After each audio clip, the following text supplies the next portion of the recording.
significa natividad y tiene el sentido de nacimiento. Por eso es que representamos aquí todo el Belén, el pesebre y ese día tan glorioso que fue el día que nuestro Señor Jesucristo nació. Acá vino como hombre a vivir en la tierra. Ahora miren lo que significa la palabra nacimiento. Según el diccionario tiene un significado muy sencillo pero también poderoso. Nacimiento dice así: principio de algo. Diga conmigo, principio de algo, o tiempo en que comienza, o tiempo en el que empieza, principio de algo. Así que cuando Jesús nació, ese fue el inicio, ese fue el origen, esa fue, digamos,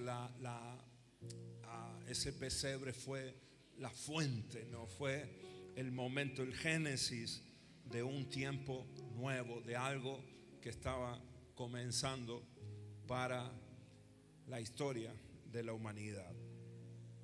Ese comienzo, ese nacimiento del Señor Jesucristo y ese tiempo nuevo para los hombres fue profetizado. En el Antiguo Testamento muchas profecías anunciaban la venida de ese Mesías, algunas de ellas con mucha exactitud. Por ejemplo, nosotros podemos leer en la palabra, en el libro de Miqueas, capítulo 5, versículo 2 al 4. Miqueas capítulo 5, versículo 2 al 4. Nos declara acá la palabra el lugar específico donde Jesús iba a nacer. Fíjense con qué exactitud el profeta Miqueas declara esta palabra, porque esto fue profetizado cientos de años, siglos antes de que Jesús naciera. Y dice así: pero tú, Belén Efrata. Efrata es la región donde se encontraba ese pueblito, esa localidad llamada Belén. Dice así: pero tú, Belén Efrata, pequeña para estar entre las familias de Judá, de ti me saldrá el que será Señor en Israel, y sus salidas son desde el principio, desde los días de la eternidad. Podemos ponerlo en la Nueva Traducción Viviente. Miremos cómo dice esta segunda parte del versículo. Dice: no obstante, de ti saldrá un gobernante para Israel, cuyos orígenes vienen ¿desde dónde? ¿Desde dónde? Desde la eternidad. O sea, nacerá. Aquí está profetizando, Dios está hablando a través del profeta Miqueas, que ese gobernante cuyos orígenes eran desde la eternidad, o sea, no iba a ser un hombre normal, común y corriente, sino que iba a ser un hombre especial, una persona totalmente diferente a todos los hombres que habían nacido en la tierra, cuyos orígenes vienen desde la eternidad. Versículo 3: el pueblo de Israel será entregado a sus enemigos hasta que dé a luz la mujer que está de parto. Entonces por fin sus compatriotas volverán del destierro a su propia tierra. Aquí la palabra nos habla acerca de el nacimiento de Jesús en la tierra de Belén. Así sucedió, ¿verdad, hermanos? Nosotros estamos en el futuro ya, nosotros estamos 2024 años después de ese nacimiento, y nosotros sabemos que esta profecía se cumplió. ¿Cuántos me dicen amén? No solo porque lo diga la palabra, nosotros ahora lo sabemos por historia. Hay comprobación, históricamente está comprobado y verificado que así sucedió. Así que la palabra de Dios es verdadera. ¿Puedes decir conmigo? La palabra de Dios es verdadera y se cumple. Amén. Ahora quiero que leamos otro versículo, Isaías capítulo 7, versículo 14. Isaías 7, 14. Dice así la palabra: por tanto el Señor mismo dará señal, he aquí que la virgen concebirá. Aquí está profetizando, es Isaías en este caso, también cientos de años antes de que Jesús naciera, pero la palabra nos dice, el profeta está hablando acerca del nacimiento de Jesús, de una virgen, de una muchachita que no había conocido varón, un nacimiento que iba a ser milagroso por obra del Espíritu Santo. Por tanto, el Señor mismo dará señales aquí que la virgen concebirá y dará a luz un hijo y llamará su nombre Emmanuel. ¿Qué significa? ¿Qué significa Emmanuel? Dios con nosotros. Amén. Estás mirando aquí si lo encontraba Emma, pero no, porque tengo la imagen de que siempre está acá de este lado. Emmanuel. ¿Qué significa? Dios con nosotros. Jesús naciendo de una virgen. Y lo encontramos en el principio de los evangelios, como fue así, lo hemos visto aquí representado, como el ángel se presentó y le habló a María, y la pregunta de ella fue la siguiente: ¿cómo será esto? ¿Cómo? Le preguntó al ángel, ¿cómo será esto? Porque yo no conozco varón, porque yo no he tenido relaciones con, estaba ella comprometida con José, pero todavía no estaba casada con él. Estaban en el tiempo del compromiso, así que todavía no habían tenido intimidad. ¿Cómo será esto? Y el ángel le contesta y le dice: y vendrá sobre ti el Espíritu de Dios y te cubrirá con su sombra, y entonces concebirás. Amén. Milagrosamente el Señor lo hizo. O sea, esta profecía del profeta Isaías también siglos después se cumplió a rajatabla, como Dios lo había dicho. Amén. Así que diga conmigo: la palabra de Dios se cumple. Decirle al que tenés al lado: la palabra de Dios se cumple siempre. Amén. Y tantas otras profecías que ya se han cumplido con exactitud y al detalle como Dios lo describió. Ahora, yo pensaba en esto, hermanos.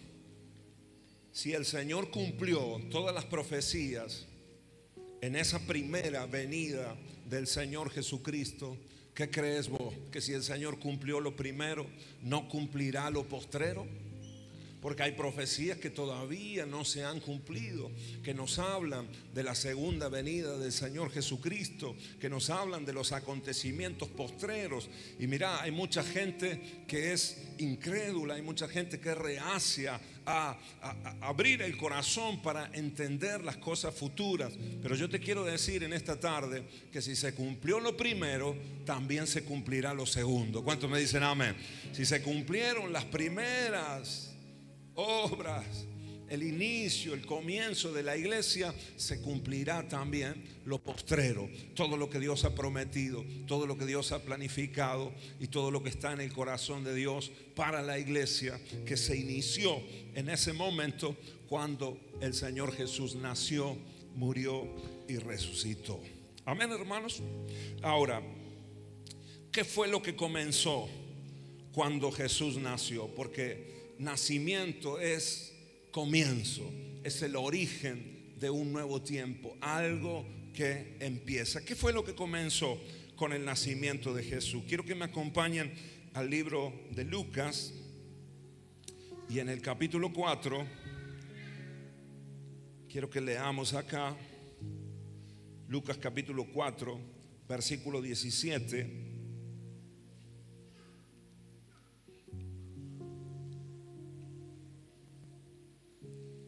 Lucas 4, bueno, podemos leer desde el 16 en adelante. Dice así: vino a Nazaret, donde se había criado, y en el día de reposo entró en la sinagoga conforme a su costumbre y se levantó a leer. Aquí está hablando del Señor Jesús, ya grande el Señor, ya desarrollado. Aquí está por comenzar su ministerio. Entonces él se acerca en su ciudad, en Nazaret, se acerca a la sinagoga, y nos dice la palabra acá que era su costumbre, ¿verdad? Amén. Como era conforme a su costumbre, o sea que Jesús se congregaba. Amén. Ustedes saben que las sinagogas comenzaron, se cree que las sinagogas comenzaron en los días del destierro, cuando Israel estaba en Babilonia, porque no tenían templo. Habían sido desterrados de su territorio, de su nación. No podían congregarse en el templo como lo hacían en los días de los reyes. Entonces se creó, se formó las sinagogas, y donde había 10 familias judías, ahí se podía establecer una sinagoga. Esa costumbre continuó hasta los días de Jesús. Y normalmente los hebreos, los días sábados era cuando se reunían, el día del Sabbat. Entonces se congregaban en las sinagogas, y ahí el rabino, un maestro, leía las escrituras y enseñaba. Había en los días de Jesús muchos maestros itinerantes que también visitaban las sinagogas. Nosotros vemos por ejemplo, al apóstol Pablo, que utilizó esa costumbre para predicar a Cristo, cuando le daban lugar en las sinagogas de las diferentes ciudades. Amén, hermanos. Ahora, había una sinagoga en Nazaret, y Jesús tenía la costumbre de asistir a la sinagoga. Así que toca al hermano que tenés al lado y decirle: tenés que tener la buena costumbre de congregarte. Si Jesús lo hacía, hermanos queridos, ¿cuánto más nos hace falta a nosotros? Amén. Ahora tocarlo al mismo hermano que le dijiste y decirle: los miércoles también, tocar. Y de paso cañazo, ¿no? Que ahora el jueves que viene. Amén, hermanos. ¿Cuántos me dicen amén? Bueno, ahí lo dejo. No sigo ahí. Así que Jesús toma acá el lugar y se levanta él para leer el rollo, las escrituras. Verso 17: y se le dio el libro del profeta Isaías, y habiendo abierto el libro, halló el lugar donde estaba escrito: el Espíritu del Señor está sobre mí, por cuanto me ha ungido para dar buenas nuevas a los pobres, buenas noticias a los pobres. ¿Qué más? Me ha enviado a sanar a los quebrantados de corazón, a pregonar libertad a los cautivos y vista a los ciegos, a poner en libertad a los oprimidos. Y número 6, a predicar el año agradable del Señor. Amén. ¿Qué fue lo que comenzó acá? Un nuevo tiempo, una nueva etapa. El año agradable o el año favorable del Señor. Amén, hermanos. Fue el comienzo, fue el propósito por el cual el Señor Jesús vino aquí a la tierra: pregonar, de alguna manera inaugurar este nuevo tiempo llamado el año favorable del Señor. Amén. O más entendible en nuestros días, el tiempo de la gracia, que es el tiempo, es la dispensación que nosotros estamos viviendo, el tiempo del Espíritu Santo con la iglesia. Amén, hermanos. Y el verso 20 dice: y enrollando el libro, lo dio al ministro y se sentó. Y los ojos de todos en la sinagoga estaban fijos en él. Y comenzó a decirles: hoy se ha cumplido esta escritura delante de vosotros. Amén. La palabra de Dios se cumple. Diga conmigo: la palabra de Dios se cumple.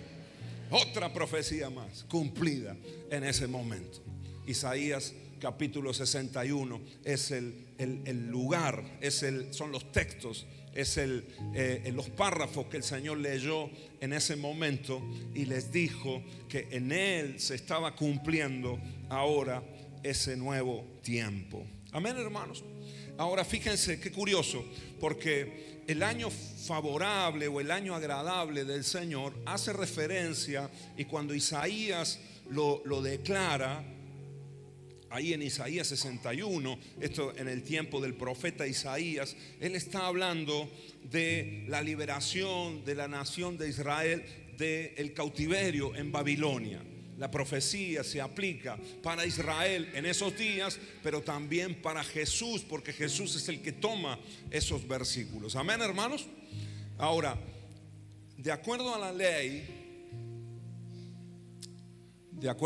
levítica, Dios estableció que había un año que era el llamado año de jubileo. Ese año se celebraba cada 50 años o cada 49 años, ¿verdad? Y era costumbre y era ley en Israel establecida por Dios, que cuando habían pasado 7 semanas de años, o sea, 7 por 7, 49 años, el año 50 se declaraba como año de jubileo. Ese año también se le denominaba el año del favor de Jehová sobre el pueblo de Israel. Y era un año tremendo, era un año de jubileo, justamente, era un año de júbilo, era un año de gozo, era un año de mucha felicidad, porque ocurrían acontecimientos muy especiales en ese año. 4 específicamente, te los quiero decir. Número 1, la tierra descansaba ese año, no se trabajaba la tierra. Amén.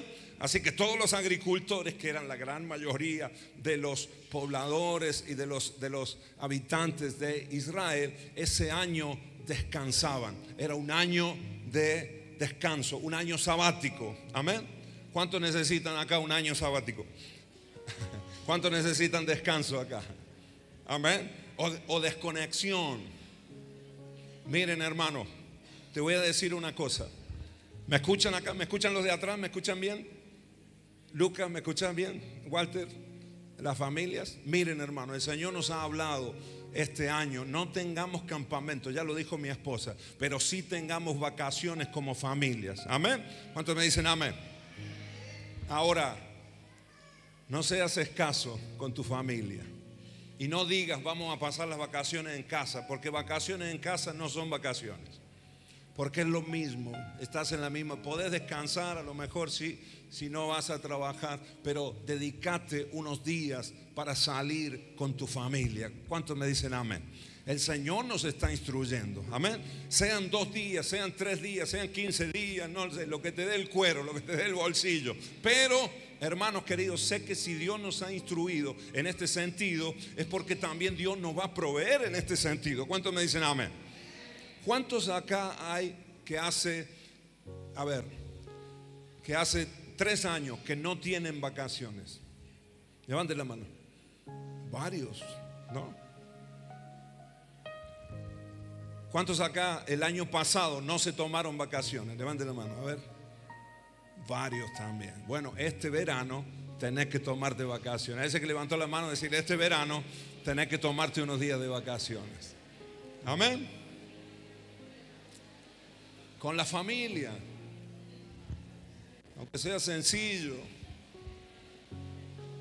váyase a un camping, no lo sé, o si te da una cabaña, no sé, lo que puedas, te prestan algo por allí, ¿no?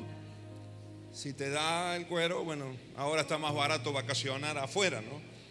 Y ahora después del 31 va a estar más barato todavía, cuando quitan el impuesto, ¿no? ¿Cómo se llama? El impuesto país, ¿no? Va a ser más barato todavía vacacionar en Brasil o en Uruguay, etcétera, etcétera. Pero bueno, hermanos, ¿cuál es el sentido de esto? El sentido es que pasemos tiempo con nuestra familia, con nuestros hijos, con nuestra esposa. ¿Amén? ¿Cuántos me dicen amén? Y algunos dirán, no, yo no tengo mi familia acá, pastor. Bueno, capaz que no sé, una salida ahí entre los jóvenes, ¿no? Obviamente avisándolo, no se vayan a ir ahí jóvenes, chicos y chicas por ahí. No. Háganlo en orden, ¿no? Que lo sepan los pastores, que lo sepan los líderes. Pero tomemos un tiempo, hermanos, para compartir en familia. Amén.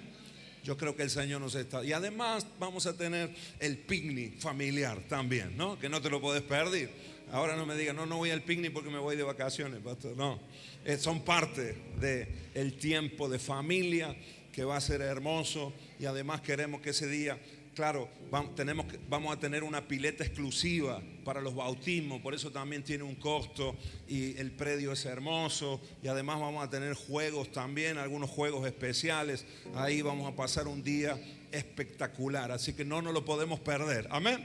Un día de descanso. Pero mira, el año de jubileo era un año de descanso. Después, número 2, era un año donde se liberaban los esclavos. Todos los que estaban en esclavitud, algunos porque no habían podido pagar deudas. ¿Se acuerdan que hay varios casos en la Biblia de viudas que no podían pagar las deudas y tenían que entregar a sus hijos como esclavos? Eso solía acontecer y era normal en algunos casos, ¿no? Cuando llegaba el año de jubileo, 49 al año 50, esa mañana donde empezaba el año, sonaba el cuerno y anunciaba ese sonido una nueva etapa, un nuevo tiempo, tiempo de liberación. Todos los que hasta la noche anterior habían sido esclavos, de repente eran libres. Amén. Así que era un tiempo de gozo tremendo, ¿sí o no? Amén. Imagínate estar en esclavitud. Estaban esperando que llegara ese tiempo, que llegara ese año, y todos los esclavos eran liberados. De alguna manera creo que el Señor en este año número 50 es como que reiniciaba a Israel, a la nación. Incluso la economía también era reiniciada porque se perdonaban las deudas. Qué bonito sería si lo aplicáramos en Argentina esto, ¿no? ¿Qué les parece, hermanos? ¿Ah? ¿Qué te parece, Beto? Imagínate que tenés un crédito y tal, y de repente en el año 50, año de jubileo, las deudas eran saldadas. Todos quedaban en cero, ¿no? Tabula rasa, como dice nuestro presidente, ¿no? Quedaban todos sin deudas. Qué maravilla, ¿verdad, hermanos? Te llegaba la notificación de tarjeta naranja y te decía no debe nada. Aleluya, ¿no? Algunos irían ese mismo día a comprar de nuevo, ¿no? No, porque estamos sin cuota, ¿no? La cuota del auto, fuera. La de la casa, el terreno, lo que sea, fuera. Amén. Qué maravilloso, ¿no? Era un año de gozo, ¿sí o no, hermanos? ¿Qué te parece? Ese año era un año de liberación, de libertad. Y lo último, específicamente, aunque hay muchos detalles, pero he destacado estas 4 cosas principales. Descansaba la tierra, los esclavos eran liberados, las deudas eran perdonadas y el rescate de las propiedades también ocurría. La gente que había vendido propiedades volvían a ellos. O sea que en Israel, en la economía de Israel, nunca se terminaban de comprar propiedades. De alguna manera uno las alquilaba, porque en el año 50 tenías que devolvérsela a los dueños originales, porque la herencia había sido distribuida por Dios, los territorios, las tierras, los terrenos, y pertenecían a una tribu determinada, a una familia determinada. Amén, hermanos. Así que cuando se vendía una tierra, se sabía, el que la compraba sabía que en el año 50 iba a tener que devolverla a sus dueños. Amén, hermanos. Así que todo volvía a cero. ¿Cuántos me dicen amén? Fíjense qué equilibrio que Dios ponía con estas leyes, porque aquí nadie podía comprar muchos territorios. No podían los más ricos, los más pudientes abarcar todo y comprar como se hace en nuestras naciones, ¿verdad? Que la gran parte del territorio es de unos pocos. Los más pudientes son los que más pueden invertir. Entonces se van apoderando de un montón de hectáreas y tal, y después estamos nosotros para comprar un terreno, para algo tenemos que invertir toda la vida. Fíjense qué equilibrio ponía el Señor, porque en este año todo volvía a sus dueños y todo se reiniciaba de alguna manera. Amén. Ahora, apliquemos esto a lo que el Señor Jesús hizo, porque Él anunció el año favorable del Señor, el año de la gracia de Dios, el año del favor del Señor, el año donde los cautivos iban a ser liberados. Amén. Ahora, muchos en Israel chocaron con la vida de Jesús porque ellos esperaban un Mesías que hiciera cumplir esto naturalmente o materialmente. Pero Jesús iba a ir más allá. Y el cumplimiento no solo iba a ser natural en muchos casos, porque la bendición de Dios viene también sobre las vidas, pero sobre todo la liberación iba a ser espiritual. Lo que vimos acá en la representación, Satanás el diablo iba a ser golpeado en la cabeza. Y su influencia y su reino, el reino de las tinieblas, iba a ser tocado ya por la eternidad. Y la influencia del pecado ya no se iba a enseñorear sobre los hombres. Amén. Así que de alguna manera el Señor vino a desactivar el poder del pecado y de Satanás el diablo sobre nuestras vidas. ¿Cuántos me dicen amén? Amén, hermanos. Todavía no ha sido quitado del todo de la tierra. Ya llegará ese tiempo. Amén. Pero sí lo que el Señor hizo fue desactivar el poder del pecado sobre nosotros. Por eso la palabra nos enseña que el pecado ya no se puede enseñorear de nosotros, ya no nos puede gobernar, ya no puede reinar sobre nuestras vidas, porque en Cristo Jesús nosotros somos libres del pecado. ¿Cuántos me dicen amén? Dale un aplauso al Señor, aleluya. Amén.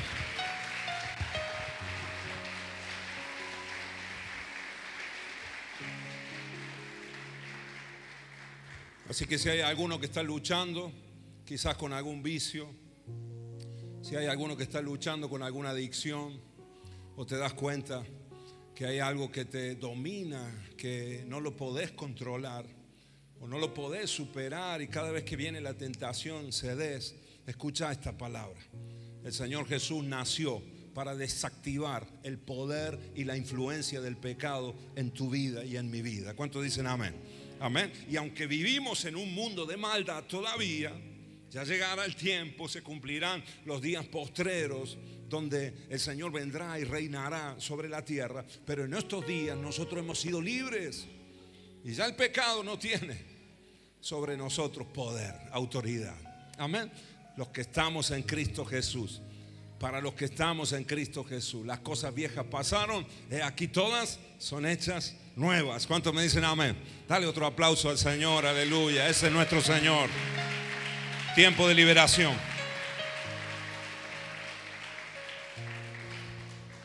Así que el descanso, la liberación, la restauración, el perdón de deudas, el rescate que Jesús venía a producir no era material, sino espiritual. El Señor apuntaba a la raíz del problema, al origen del problema, en el ambiente, en el mundo espiritual. Y allí fue su victoria. Amén. Jesús anunció, dice el verso 19 de Lucas 4, he venido a predicar el año favorable del Señor, el año agradable del Señor. Amén. Así que nosotros estamos hoy en día en un tiempo de gracia. Estamos en el tiempo del año, en el año del favor de Dios para con nosotros. Amén. Gracia significa un regalo inmerecido. Eso es gracia. Un don inmerecido. Un regalo por el cual no hemos hecho méritos, pero Dios nos lo dio. Y el que lo recibe por fe, entonces empieza a experimentar esa liberación en su espíritu, en su alma y en su cuerpo también. Amén, hermanos. Año de la libertad del Señor. Quiero decirles, hermanos queridos, que en esta noche podemos honrar al Señor Jesucristo.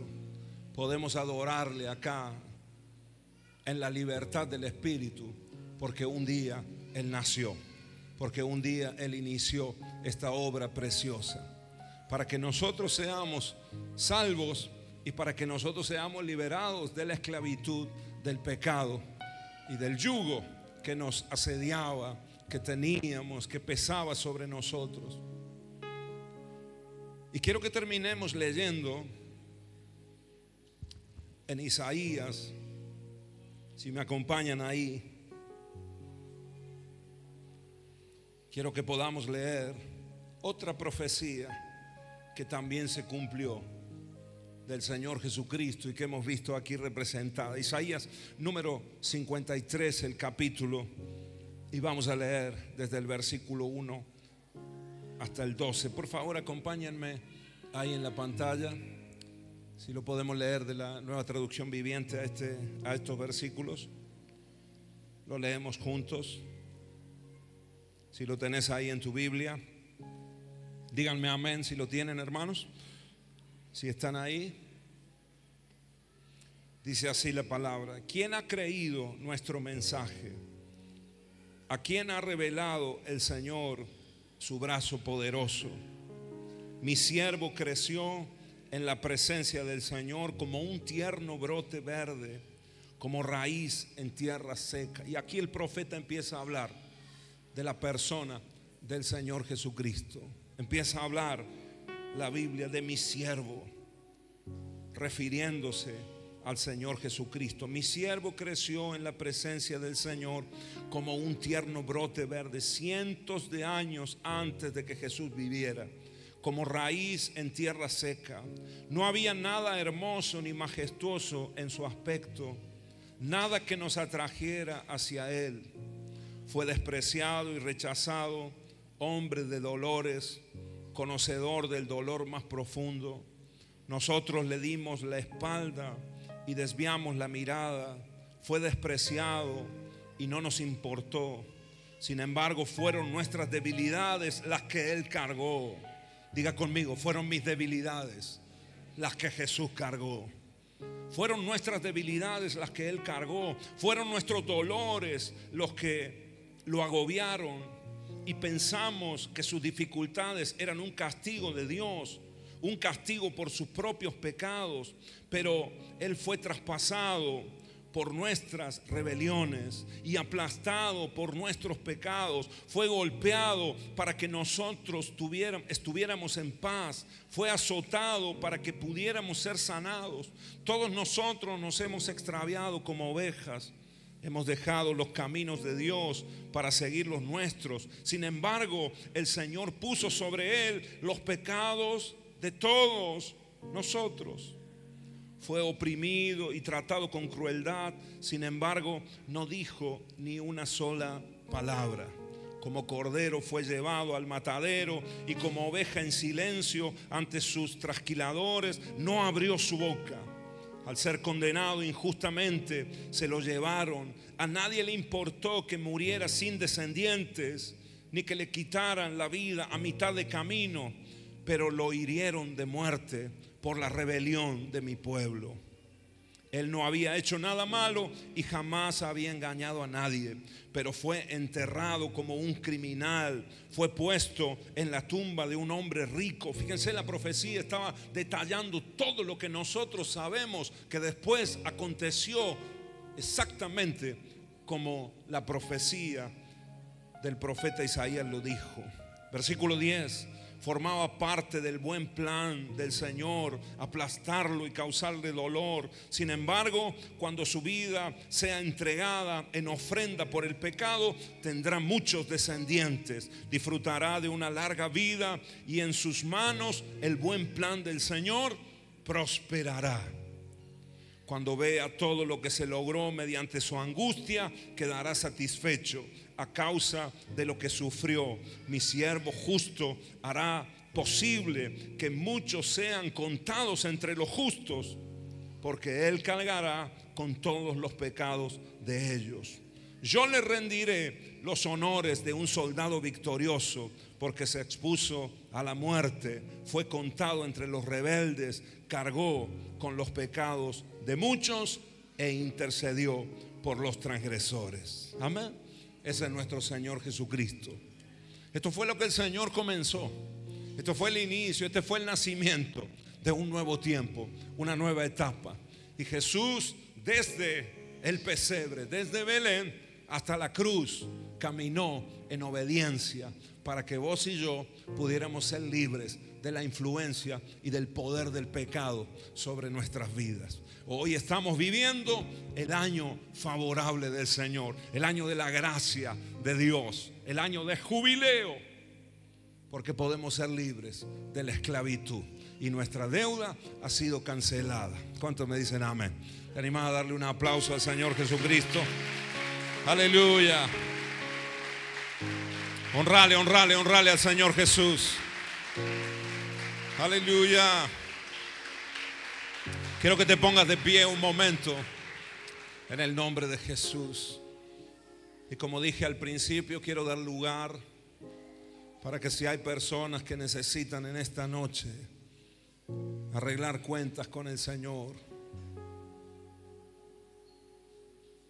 en el nombre de Jesús. Navidad, Navidad, natividad, nacimiento. Nacimiento es el origen de algo nuevo.